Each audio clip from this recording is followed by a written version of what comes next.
Sebelum menyambungkan judul dengan isi informasi, kita sebentar ke tahun 1030-an di mana Jerman adalah negara kalah Perang Dunia Pertama, menanggung beban sangat besar, bukan saja dalam negeri, namun harus membayar biaya perang negara-negara pemenang perang, yang semua itu tertera dalam treaty dalam perjanjian Versailles, yang memalukan juga berat bagi Jerman. Jerman harus menanggung beban war reparation, efek kerusakan Perang Dunia Pertama senilai 132 billion gold mark, atau pada saat ini senilai 310 billion dolar, atau senilai 60 bulan biaya perang Rusia di Ukraina. Kala itu di tahun 1920-an hingga tahun 1930-an, Jerman dalam hutang yang besar, moral bangsa turun rendah, kekacauan di mana-mana yang membuat masyarakat harus turun ke jalan untuk protes setiap harinya. Dalam 2 pemilu sebelumnya hingga tahun 1933 di Jerman, pemerintahan kala itu gagal membuat stabil ekonomi dan masalah sosial makin memburuk. Ekonomi Jerman mengalami hyperinflasi,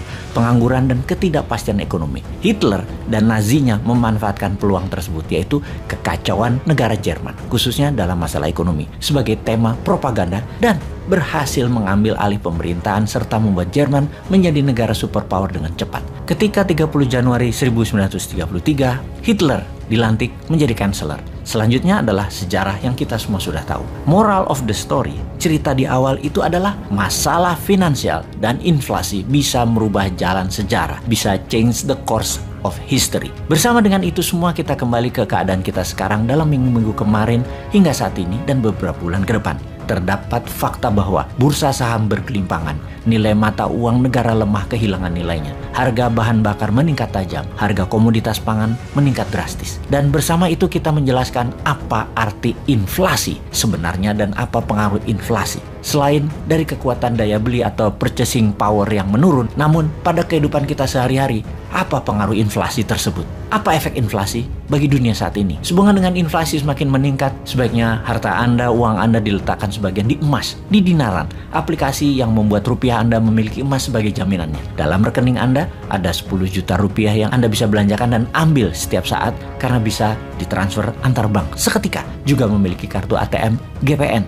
Di sisi yang sama, ada sejumlah emas di rekening Anda yang juga bisa diambil kapanpun dengan dinaran gold ATM. Mana ada rekening yang punya 2 mata uang, yaitu rupiah dan emas, hanya di dinaran. Ayo segera download aplikasi di Android dan iOS. Sekarang kita kembali ke inflasi dunia. Dunia saat ini dikuasai berbagai macam kepala negara dan bentuk pemerintahannya. Ada yang atas nama demokrasi yang dimodifikasi, ada rezim otoriter, ada bentuk kerajaan atau sistem monarki, dan banyak rupa model dan sistem pemerintahan. Pertanyaannya, apakah akan selamanya begitu di masa ekonomi terbatas dan inflasi tinggi seperti yang sekarang sedang terjadi? Atau akan berubah total, bahkan terjungkal penguasa yang gagal kelola inflasi tersebut? Kita semua tahu, inflasi akan mempengaruhi politik sebuah negara atau sebuah wilayah. Juga akan banyak perubahan kebijakan, juga perubahan prioritas sebuah pemerintahan, juga berefek kemiskinan. Kita akan bahas 4 masalah hal tersebut. Pertama, inflasi mempengaruhi politik. Inflation juga disebut sebagai the mother of political change, atau inflasi adalah ibunya perubahan politik. Seperti di awal video narasi kita ceritakan, post-war, efek setelah Perang Dunia Pertama. Kemudian juga di Indonesia misalnya, resesi ekonomi di 1996, kemudian menjadi krisis ekonomi di tahun 1997, di mana membawa krisis politik di tahun 1998 dengan tergulingnya pemerintah Orde Baru, dan sekarang perang Ukraina antara Rusia dan NATO. Efek pandemi 2 tahun ditambah perang yang lebih dari 120 hari di Ukraina confirm penyebab awal inflasi dunia sejauh ini.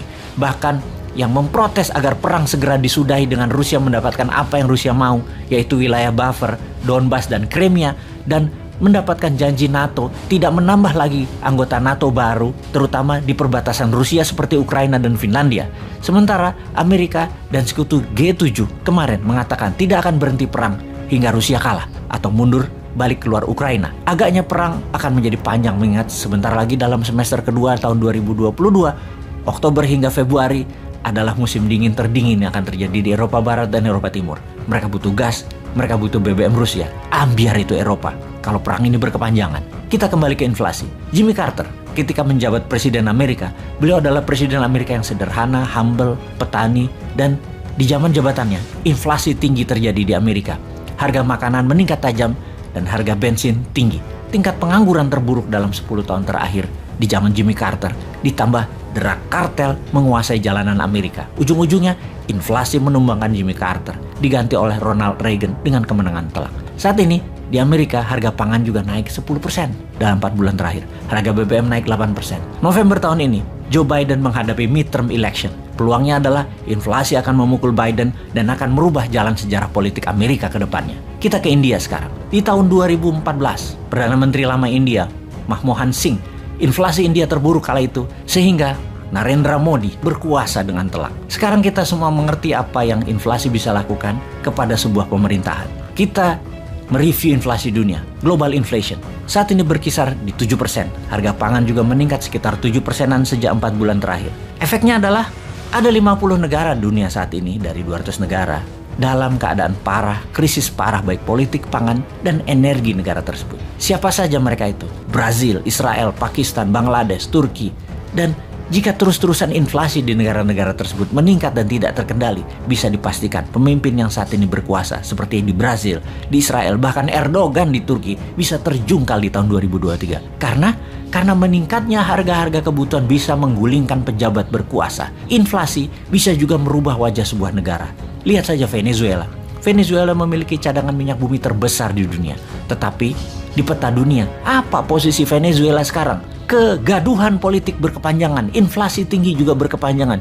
Dari negara terkaya menjadi negara termiskin di Amerika Latin dengan telah 6 juta warganya keluar dari Venezuela mencari perbaikan nasib ke banyak negara. Di Venezuela, di tahun 1973 hingga tahun 2022, harga barang di Venezuela telah meningkat 3.700%. Bayangkan naiknya ribuan kali harga itu. Bahkan dibanding dengan Singapura dalam 10 tahun terakhir harga telur tidak naik 1 sen pun. Di Venezuela ada lagi yang lebih parah. Bulan Februari 2019 inflasi Venezuela 340.000%. Itu gila namanya. Uang Venezuela sama dengan toilet papers, nggak ada nilainya, junk papers. Sejak tahun 2019, 20% populasi rakyat Venezuela keluar meninggalkan kampung halaman. Kita lanjut inflasi dengan kebijakan pemerintah. Inflasi merubah kebijakan semua pemerintahan, itu adalah sebuah kepastian. Merubah by force, dengan paksa, yang kalau tidak berubah, gaduh dan chaos jadinya. Seperti rakyat Sri Lanka saat ini yang membakar rumah dinas pemimpin Sri Lanka, Raja Paksa, dan memaksa Raja Paksa mengundurkan diri. Dan dia akan mengundurkan diri dalam minggu ini. Inflasi juga membuat Boris Johnson, Perdana Menteri Inggris, mengundurkan diri setelah didemo para buruh kereta api dan para guru di Inggris. Kebijakan apa yang diubah adalah kebijakan yang menguntungkan negaranya yang dilakukan, seperti memproteksi. Siapa aja negara yang sudah memproteksi saat ini? Argentina misalnya, melarang ekspor soybean keluar dari negaranya. Algeria menutup ekspor pasta, gandum, gula untuk tidak keluar ekspor barang tersebut. Mesir membatasi minyak goreng. Serbia tidak lagi mengirim gandum, jagung. Juga Kosovo, gandum dan minyak jagung tidak keluar lagi. Dan banyak negara yang mementingkan warganya dengan mengubah kebijakan. Karena perang, semua menjadi terbatas dan semua melindungi kepentingan bangsanya sendiri. Sungguh, prioritas pejabat yang peduli rakyatnya adalah mengendalikan harga-harga di dalam negeri terlebih dahulu di masa inflasi dunia. Sekarang pertanyaannya, apakah Indonesia sudah siap untuk semua itu?